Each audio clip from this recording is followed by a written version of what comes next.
2026 मध्ये तुम्हा सगळ्यांचं पुन्हा एकदा स्वागत. आणि ज्या सेशनची खरं तर तुम्ही कधीपासून वाट पाहत होतात ते म्हणजे स्वतः योगेशजी कदम आपल्याबरोबर आहेत. योगेशजी, ज्यावेळेला तुमच्या मंत्रिपदांची यादी आम्ही वाचतो त्यावेळेला या खांद्यांवर असलेली जबाबदारी किती मोठी आहे याची खरं तर आम्हाला सगळ्यांना जाणीव या ठिकाणी होते. पहिला प्रश्न हाच आहे की राजकीय कारकीर्द आणि विचारधारा यावरती राजकारण केलं जातं, मात्र तो काळ ज्यावेळेला बालपण होतं, बाळासाहेब ठाकरेंच्या विचारांचा आणि शिवसेनेच्या मूळ भूमिकेचा तुमच्या जडणघडणीमध्ये किती मोठा वाटा आहे? नाही, खूप मोठं वाटा आहे. कारण वडील अर्थातच मुंबईमध्ये शाखा प्रमुख होते. वंदनीय बाळासाहेबांनी वडिलांना थेट नंतर आमदार केलं, त्यांना संधी दिली आणि वंदनीय बाळासाहेबांच्या त्यांचा ऑरा आम्ही अनुभवलेला आहे. त्यांची एनर्जी जी आहे ही ती आम्ही अनुभवलेली आहे आणि अर्थातच आम्ही प्रचंड प्रभावित होतो त्यावेळेस. जसा तरुण वंदनीय बाळासाहेबांच्या विचाराने, त्यांच्या अग्रेसर जोपणा होता त्यांच्याने आणि त्यांची बेसिकली जी राजकारणामध्ये राहून समाजकारण करण्याची जी वृत्ती होती त्याच्यानं आम्ही इन्स्पायर्ड आहोत. त्यामुळे मला वाटतं लहानपणापासूनच कडवट शिवसैनिक, बरोबर, जे दुसरा कुठला विचारच कधी मनामध्ये आला नाही आणि येणार पण नाही आणि लहानपणापासूनच भगवा पाहिलेला आहे, त्यामुळे तोच विचार मनामध्ये आहे. बरं, आता जी जबाबदारी तुमच्याकडे खरं तर गृहराज्यमंत्रीपदाची, हे सगळं सांभाळत असताना कायदा सुव्यवस्था महाराष्ट्राची राखणं प्रत्येक ठिकाणी, मग ती शहरं असू देत, ग्रामीण भाग असू दे, त्या ठिकाणी मोठी आव्हानं सध्या वाढत चाललेली आहेत. कारण गुन्हेगारीचं प्रमाण वाढतं, त्यावेळेला कठोर निर्णय घ्यावे लागतात. तुमच्या समोरची, तुमच्या खात्यासमोरची नेमकी आव्हानं काय आहेत? आणि मला वाटतं आजच्या घडीला गृहविभागासमोर सर्वात मोठी आव्हानं कुठली असेल तर पहिलं म्हणजे एकतर सायबर क्राईम आणि ड्रग्सचे क्राईम. ह्या दोन्ही गोष्टी कंट्रोलमध्ये आणण्याकरिता अर्थातच एफर्ट्स लागत आहेत आणि टायरलेसली एफर्ट लागतात, कंटिन्युअसली एफर्ट लागत आहेत. कारण ह्याची व्याप्ती फक्त महाराष्ट्रातच नाही किंवा भारतातच नाही, संबंध जगामध्ये ह्याची व्याप्ती वाढते. जेवढं आपण डिजिटलायझेशन वाढवतोय तेवढं सायबरचे क्राईम वाढत आहेत. जसं अगोदर फोन पे नव्हता, आता फोन पे सुरू झालेला आहे. अगोदर ऑनलाईन बँकिंग नव्हतं, आता ऑनलाईन बँकिंग सुरू झालेलं आहे. ह्याचे जेवढे चांगले परिणाम आहेत तेवढे वाईट देखील परिणाम आहेत. आणि म्हणून ह्याच्यामध्ये मला वाटतं सर्वात जास्त महत्वाचं म्हणजे अवेअरनेस. आमचा फोकस फक्त कारवाईवरती नाही, अवेअरनेसवरती देखील आम्ही तितकाच फोकस आम्ही करतोय. विशेषतः सायबर क्राईमच्या बाबतीमध्ये जे टार्गेटेड जी लोक आहेत ती सिनियर सिटीजन्स आहेत. मग मुंबई पोलिसांनी एक स्पेशल कार्यक्रम हातामध्ये घेतलाय की पोलिसांच्याकडे असलेला जो काही सिनियर सिटीजनचा रेकॉर्ड आहे त्या प्रत्येक सिनियर सिटीजनच्या घरी जाऊन आम्ही त्यांना सगळ्या सायबर क्राईम कशा कशा पद्धतीने होतो ह्याचं आम्ही संबोधन करतोय आणि ते कम्युनिकेशन आम्ही वाढवतोय. सायबर क्राईम कशा कुठल्या कुठल्या नवीन नवीन पद्धतीने होत आहे. कारण एक पद्धती लक्षात येते की चोरी करण्याची जशी पद्धत असते, म्हणजे ताळा उघडण्याची जशी वेगवेगळ्या पद्धती नवीन नवीन येतात, तसं सायबर क्राईमच्या नवीन नवीन पद्धती दर दिवशी येत आहेत. कारण शेवटी आता एआयचा वापर देखील हा चांगला पण आहे, वाईट पण आहे. म्हणून मला वाटतं हे चॅलेंजेस जास्त आहेत आणि ते टॅकल करण्याकरिता माननीय मुख्यमंत्री मोदींनी देखील अतिशय चांगले पुढाकार घेतलेत. त्याच्यामध्ये सर्वप्रथम म्हणजे म्हापे येथे आपण पाहिलं असेल की आशिया खंडातला सर्वात मोठा सायबर क्राईम रोखण्यासाठीचा प्रोजेक्ट, आपण सायबर सिक्युरिटी प्रोजेक्ट हा माननीय मुख्यमंत्री मोदींनी चालू केलाय. आणि म्हणजे अशा जी शेवटी टूल्स आणि टेक्नॉलॉजीचा वापर हा चांगल्या पद्धतीने झाला पाहिजे.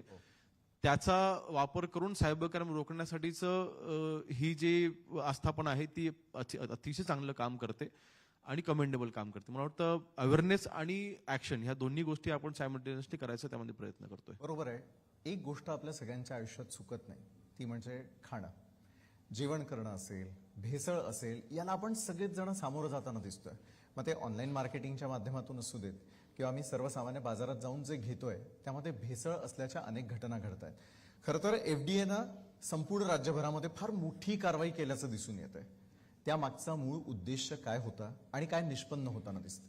नाही, एक तर काय झालंय, एफडीए डिपार्टमेंट तसं बघायला गेलं ना मागची काही वर्ष दुर्लक्षित राहिलं होतं.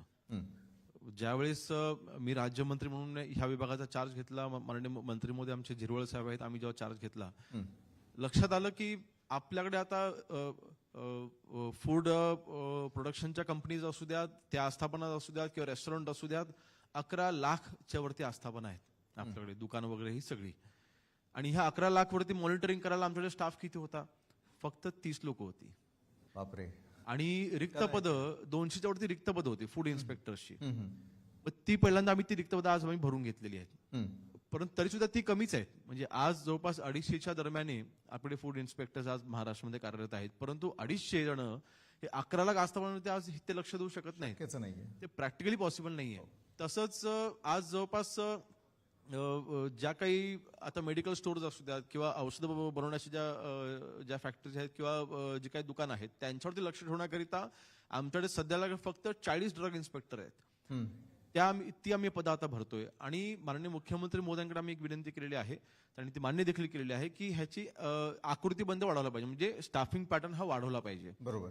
तो आपण बदल केला पाहिजे. म्हणजे कमीत कमी 1000 दुकानांच्या मागे जे रेस्टॉरंट असू द्या किंवा दुकानं असू द्या त्यांच्या मागे एक तरी फूड इन्स्पेक्टर कंपल्सरी असलं पाहिजे. त्या दृष्टीने 1000 फूड इन्स्पेक्टर आता आपण तिथे रिक्रूट करतोय. म्हणजे आपण ते पद आपण निर्माण करतोय. क्या बात आहे. आणि दुसरी गोष्ट लॅब, म्हणजे एखादं कारवाई आम्ही दुकानांवरती केली आणि ते फूड सॅम्पल आम्ही लॅबमध्ये टेस्टिंगसाठी पाठवलं. कारण शेवटी कोर्टामध्ये हे सगळे विषय जातात आणि कोर्टासमोर जर का व्यवस्थित जर का आपण प्रेझेंटेशन नाही केलं किंवा आपण केस व्यवस्थित नाही मांडली तर ते शेवटी आपल्याला तिथे मागे यावं लागतं. लॅब आमच्याकडे आता ज्या 3 लॅब आहेत, एक मुंबईला आहे, छत्रपती संभाजीनगरला आहे आणि एक नागपूरला आहे. 3 लॅबमध्ये जेव्हा सॅम्पल जातं 6-6, 8-8 महिने फक्त लॅबचं टेस्ट यायला लागतं किंवा रिपोर्ट यायला लागतोय. आम्ही तिथे आता इम्प्रुव्हमेंट करतो. आम्ही 4 नवीन लॅब आम्ही आता चालू करतोय.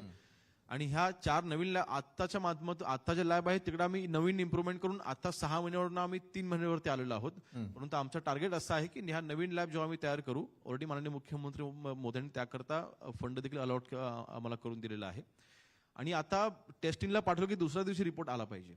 बरोबर. अशा पद्धतीने 48 तासामध्ये रिपोर्ट आला पाहिजे. अशा पद्धतीने आम्ही तिथे इम्प्रुव्हमेंट करतो जेणेकरून या कारवाई अजून जलद गतीने होतील. बरोबर आहे. मात्र त्या गतिमान होण्यासाठी आणखी एक गोष्ट महत्वाची आहे. जसं अन्न आमच्या ताटात येतं तसंच औषधांच्या बाबतीतही भेसळ पाहायला मिळते. कुठले कठोर कायदे करण्याची गरज आहे का? मकोका अंतर्गतही त्यामध्ये काही आपल्याला नोंदी करता येऊ शकतील किंवा तशा प्रकारच्या गोष्टी होऊ शकतील असं तुम्हाला पर्सनली वाटतं का? आणि विभाग त्या दृष्टीनं काय काम करतो? नक्कीच कायद्यामध्ये काही बदल करण्याची आवश्यकता आहे. मुळात आपला जो फूड अँड सेफ्टी हा जो कायदा आहे हा सेंटरचा ऍक्ट आहे. आपला हा केंद्राचा कायदा आपण हा आपल्याकडे इम्प्लिमेंट करत असतो. केंद्राने जोपर्यंत चेंजेस करणार नाही तोपर्यंत आपण इथे काही त्याचं करू शकणार नाही. म्हणून आपण काही ज्या कलमामध्ये जे आपल्याला बदल करायचे आहेत, आता समजा एखाद्या व्यक्तीने केटरिंगचा व्यवसाय करत असताना तिथे भेसळ होतं किंवा चांगलं अन्न न वापरल्यामुळे समजा कोणाचा मृत्यू झाला तर आता त्याला काही कडक शिक्षा नाहीये. जर समजा एखादा आजारी जरी पडला किंवा फूड पॉइझनिंगच्या आपण अनेक वेळेला केसेस पाहतो, ड्रग्सच्या बाबतीमध्ये देखील आपण पाहतो की मला वाटतं ह्या सगळ्या कारवाया होण्यासाठी कडक कायदा असणं आवश्यक आहे. कायद्यात बदल होणं आवश्यक आहे ह्या मताचे आम्ही आहोत. आणि त्याच्याबद्दल देखील आम्ही टार्गेट ठेवलेलं आहे की जे काही कलम आहेत त्याच्यामध्ये नॉन बेलेबल एक ऑफेन्स असले पाहिजेत. होय, मकोका सारखी कारवाई व्हावी या आमची देखील इच्छा आहे काही केसेसमध्ये. आता ते इम्प्लिमेंट कसं करायचं ह्याच्यावरती आम्ही काम करतोय. शेवटी त्याच्यामध्ये लॉ अँड ज्युडिशरीचं आम्ही ओपिनियन देखील मागितलेलं आहे. कारण मकोका केव्हा लागतो? ज्यावेळेस म्हणजे हत्या केली जाते किंवा एखादं जर का तिथे मारण्याचा प्रकार होतो तेव्हाच फक्त आपण मकोका लावू शकतो. अन्य वेळेला आपण मकोका लावू शकत नाही. मला वाटतं ती कायदेशीर तरतूद बघून मकोका देखील कसा लागवला जाईल ह्याचे आम्ही प्रयत्न करतो. म्हणजे कायद्यामध्ये बदल होणं आवश्यक आहे आणि ते आम्ही करतोय. बरं, एक निरीक्षण आमचं आहे. ज्यावेळेला आम्ही आकडेवारी चेक करतो एक गोष्ट समोर येते की food safety and standard act कायद्यानुसार अनेकदा आरोपींना जामीन मिळतो किंवा मग दंडावरती सुटका देखील त्यांची होत असताना दिसते. मग हा कायदा अधिक कठोर करणं गरजेचं आहे का? कारण काय होतं की गुन्हेगारांना अजामीनपात्र शिक्षेची जर तरतूद करण्यासाठी सरकार कायद्यामध्ये काही बदल करताना दिसेल का पुढच्या काळात? नाही, नक्कीच दिसेल. कारण आता काय होतंय, रिपीट ऑफेंडर्स आम्हाला देखील खूप दिसत आहेत. त्याला एखाद्या व्यक्तीवरती आम्ही आज कारवाई केली, पुन्हा 2 महिन्याच्या नंतर तोच व्यक्ती बाहेर येतोय, एक 10 दिवसामध्ये त्याला बेल मिळते आणि तो पुन्हा तोच गुन्हा करतोय. बरोबर. गुटख्याच्या बाबतीमध्ये देखील या गोष्टी आम्हाला वारंवार आढळतात महाराष्ट्रामध्ये. म्हणून आम्ही कायद्यामध्ये हा 100% बदल झाला पाहिजे या मताचे आम्ही आहोत. आणि केंद्राकडे पाठपुरावा करून हे बदल होण्याकरिता नक्कीच आम्ही त्याच्यामध्ये प्रयत्नशील आहोत. बरं, पण हे झालं की प्रत्येक वेळेला काय होतं की आपल्या विभागावर त्या मंत्र्यावरती जबाबदारी टाकून मोकळं अनेक जण होताना दिसतात किंवा टीका होताना दिसते. मात्र एक सर्वसामान्य नागरिक म्हणून ज्या वेळेला आम्ही हे प्रोडक्ट्स वापरतोय किंवा अन्न आम्ही विकत घेतोय, औषधं आम्ही विकत घेतोय, आमची जबाबदारी काय, कुठल्या प्रकारचं सहकार्य हे तुमच्या विभागाला सर्वसामान्य नागरिक करू शकतात? सर्वप्रथम मला वाटतं ह्यामध्ये आपण ज्या वेळेस समजा एखाद्या स्टॉलवरती आपण गेलो, म्हणजे आम्ही मध्यंतरी एक कार्यक्रम राबवला होता, महिला बचत गटांच्या माध्यमातून अनेक स्टॉल्स उभे राहतात. FSSAI चे सर्टिफिकेशन आम्ही त्यांना द्यायला सुरुवात केली. म्हणजे एखाद्या स्टॉलवरती उभं राहून आपण जर का मासे, समजा आपण कोळीवाड्यामध्ये आपण गेलो, आता माहीमच्या कोळीवाड्यामध्ये जर का तुम्ही गेलात, तिकडे सगळे स्टॉल आम्ही FSSAI चे आपण सर्टिफाईड आम्ही केलेले आहेत. तिकडे जाऊन तुम्ही स्वच्छ तुम्हाला जेवण मिळेल ह्याची खात्री आम्ही तुम्हाला देतोय. बरं. अशा पद्धतीच्या कारवाया जोपर्यंत महाराष्ट्रामध्ये प्रत्येक लहान लहान आस्था म्हणून ते आम्ही करत नाही, तोपर्यंत जनतेमध्ये कॉन्फिडन्स वाढणार नाही. मला वाटतं आपण पहिल्यांदा आपण रेस्टॉरंटमध्ये गेलो की तुम्ही FSSAI चं सर्टिफाईड आहे की नाही हे आपण चेक केलं पाहिजे. दुसरं, आता आम्ही टोल फ्री नंबर देखील चालू केलेला आहे. पहिल्यांदा टोल फ्री नंबर नव्हता, तो आता खरं तर थोडासा कॉम्प्लिकेटेड आहे, परंतु आम्ही केंद्राकडे पाठपुरावा करून, कारण हेल्पलाईन नंबर तुम्हाला शॉर्ट हवा असेल तर आपल्याला केंद्राकडनं घ्यावा लागतो, तो आम्ही पाठपुरावा करून तो शॉर्ट कसा होईल असा मी प्रयत्न करतो, जेणेकरून कम्युनिकेशन आमचं वाढलं पाहिजे. आणि थोडं AIचा वापर, आमच्या डिपार्टमेंटमध्ये AIचा वापर होणं आवश्यक आहे. कंप्लेंट्स आलं तर त्या लगेच अड्रेस झाला पाहिजे. मला वाटतं ग्राहकांनी दोन गोष्टी एक तर त्यामध्ये आपण चेक केल्या पाहिजे की ओरिजिनल आणि फेक ह्याच्यामधला फरक हा आमच्या सगळ्या वेबसाईटवरती तुम्हाला सगळ्या गोष्टींची तुम्हाला ही सगळी माहिती मिळेल. त्या वेबसाईटवरती आपण व्हिजिट केली पाहिजे, किंवा जो टोल फ्री नंबर आहे त्याच्यावरती आपण जे कॉल करून तुम्ही एखाद्या कंप्लेंट तुम्हाला असेल ती आपण लॉन्च केली पाहिजे. थोडंसं अवेअरनेस, पब्लिक अवेअरनेस वाढलं पाहिजे, आणि त्याकरता थोडंसं कम्युनिकेशन आमच्यामधलं आणि पब्लिकमधलंही वाढलं पाहिजे. निश्चित ते वाढावे यासाठी आम्ही देखील आपल्या सोबत आहोत, आपल्या डिपार्टमेंटच्या सोबत आहोत, की लोकशाहीच्या माध्यमातून अशा प्रकारच्या काही घटना घडत असतील तर त्या आपण उघड करणार आहोतच. रिसेंटली आम्ही एक मोहीम राबवलेली होती महिला सुरक्षेसंदर्भातली, त्याचबरोबर भेसळी संदर्भातली देखील. अशा अनेक मोहिमा लोकशाही मराठी सातत्यानं मांडत असतं. मात्र सध्या महिलांच्या सुरक्षिततेसाठी आपलं डिपार्टमेंट काय करताना दिसेल, त्याचबरोबर जे प्रमुख शहर आहेत नाशिक, नागपूर, पुणे, मुंबई, अनेक ठिकाणी क्राईम रेट वाढताना दिसतं. तर या महिलांच्या सुरक्षिततेसाठी कुठल्या उपाययोजना गरजेच्या आहेत? मला वाटतं महिलांच्या बाबतीमधली अर्थातच संवेदनशीलता आज सरकार म्हणून आमच्याकडे आहे, आणि ती असणं अत्यंत आवश्यक आहे. ह्याच्यामध्ये बघा, एक जो गैरसमज आहे की महिलांच्या केसेसच्या बाबतीमध्ये फक्त महिला पोलीस अधिकारीच काम करू शकतात. मला वाटतं तो विचार ठेवून फक्त चालणार नाही.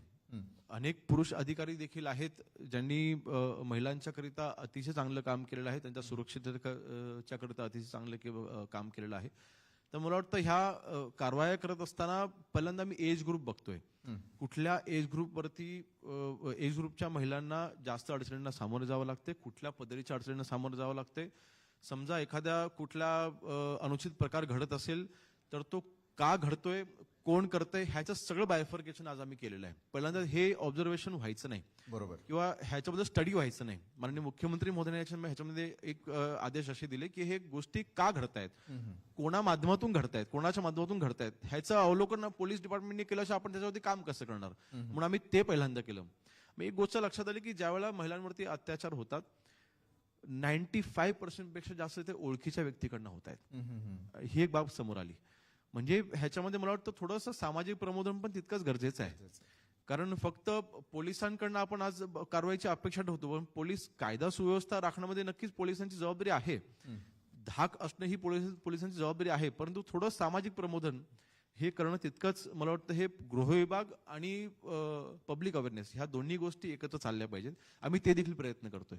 मला वाटतं हे कॉम्बिनेशन आणि ते कॉम्बिनेशन करायचा आणि ते यशस्वीपणे राबवायचा आम्ही प्रयत्न करतोय. अरे योगेशजी, एक महत्वाचा प्रश्न जो इथे असलेल्या सगळ्या युथना आणि जे तुम्हाला पाहतात त्या सगळ्यांना आहे की राजकारणामध्ये तरुण पिढी फार कमी येताना दिसते किंवा त्यांना योग्य त्या संधी मिळत नाही. मात्र एक तरुण राजकारणी चेहरा म्हणून आज तुमच्याकडून प्रचंड अपेक्षा आहेत, सिद्धेशजींकडून आम्हाला प्रचंड प्रमाणामध्ये अपेक्षा आहेत. तरुण पिढीनं राजकारणामध्ये यावं का, पहिला प्रश्न. दुसरं, भारत लीडरशिप समिट बद्दल आपण बोलतोय, तरुण पिढीवरती किती मोठी जबाबदारी आहे या देशाची? मला वाटतं सर्वात जास्त जबाबदारी आहे. पहिल्यांदा तरुणांनी राजकारणात आलं पाहिजे का? 100% आलं पाहिजे. परंतु राजकारणात येत असताना मला पैसे कमवायचे किंवा मला मोठं व्हायचंय हा दृष्टिकोन ठेवून चालणार नाही. बरोबर. आज आम्ही राजकारणामध्ये आलोय, मी मगाशी लोढा साहेबांनी अतिशय चांगली गोष्ट सांगितली, व्यवसाय आहे तर आहे, राजकारणात यायच्या अगोदरपासून व्यवसाय आहे, आणि आम्ही तो सेटल केला आणि मग राजकारणात आलोय. म्हणजे आर्थिक बाजू, मला आज राजकारणामध्ये यायचा हेतू म्हणजे मला आज माझ्याकडे चांगली चांगली खाती आहेत, मग त्या खात्यामार्फत मला पैसे कसे कमवता येतील ह्यापेक्षा मी त्या खात्यामध्ये बदल काय आणू शकतो, माझा विचार तिकडे जास्त चालतो. मला वाटतं तरुणांनी आज मला सरपंच व्हायचं असेल, कोणाला जिल्हा परिषद सदस्य व्हायचं असेल, मला काहीतरी बदल घडवायचा ह्या दृष्टिकोनातून येत असाल तर 100% तरुणांनी आलं पाहिजे. होय, संघर्ष आहे, म्हणजे आम्हाला राजकीय वारसा म्हणून आम्हाला काही संघर्ष नाही असला बाब नाही. मला वाटतं कदाचित आमच्या पदरी जास्त संघर्ष येतो, कारण जनतेच्या आमच्याकडे जास्त अपेक्षा असतात आणि त्या पूर्ण करायचा मी प्रयत्न करत असतो. परंतु तरुणांनी राजकारणामध्ये 100% आला पाहिजे. आज भारत हा तरुण देश आहे, महाराष्ट्र हा तरुण आहे. 4 कोटीपेक्षा जास्त आपलं तरुणांची संख्या आपल्या महाराष्ट्रामध्ये आहे. मला वाटतं फार मोठी संख्या आहे आणि अशा वेळेस तरुणांनी राजकारणात आलं पाहिजे. आणि मला वाटतं आजची तरुण पिढी थोडंसं एक बदल आम्ही केला पाहिजे, किंवा जो मला अपेक्षित आहे असं मला वाटतं की आपल्या विरोधी पक्षामधला तरुण सहकार्याला आपण विरोधी म्हणून फक्त बघू नये. बरोबर. आपण त्याचे देखील विचार आपण समजून घेतले पाहिजे. त्याच्या पार्टीचे विचारसरणी काही असू देत, पण तो पण एक व्यक्ती आहे. नक्की. त्याच्यासोबत आपण चांगलं रिलेशन ठेवून आपण एकत्र म्हणून काम केलं पाहिजे. जरी तो विरोधीमध्ये असला, मी सत्तेमध्ये असतो तरी सुद्धा, आज जरी मी सत्तेमध्ये असतो तरी सुद्धा, आता महाविकास आघाडी असताना आमचे जे काही मित्र झाले होते आजही माझ्या संपर्कामध्ये आहेत. आजही आम्ही एकमेकांचे सल्ले घेत असतो. मंत्री असताना, राज्यमंत्री असताना मी 100% मला सगळं समजतं असं काही नाही. त्यामुळे सल्ले आपण एकमेकांचे घेतले पाहिजेत. आपण, मला वाटतं थोडा जी कटुता आहे ती कमी केली पाहिजे आणि आपण पुढे गेलं पाहिजे. बरोबर आहे. भारताचं असेल किंवा महाराष्ट्राचं असेल, राजकारण अशा व्यक्तिमत्वांकडे आहे, यामध्येच हा सगळा सार येतो. खूप खूप धन्यवाद. अतिशय कमी वेळामध्ये तुम्ही योग्य ते विश्लेषण तर केलं, त्याचबरोबर वेळात वेळ काढून आमच्या या कार्यक्रमाला हजेरी लावलीत, त्यासाठी योगेशजी खूप खूप धन्यवाद. धन्यवाद. थँक्यू. तर योगेशजींशी संवाद साधताना महाराष्ट्र असेल किंवा भारत असेल, या पुढचं व्हिजन कसं असायला हवं, 2047 पर्यंत काय काय घडू शकतं, आणि खास करून राजकारणामध्ये येत असाल तर तरुण पिढीनं काय करायला हवं, या संदर्भातला संवाद आपण त्यांच्याबरोबर साधला. त्यानंतर पुढची सूत्र पुन्हा एकदा आमच्या सहकाऱ्यांकडे.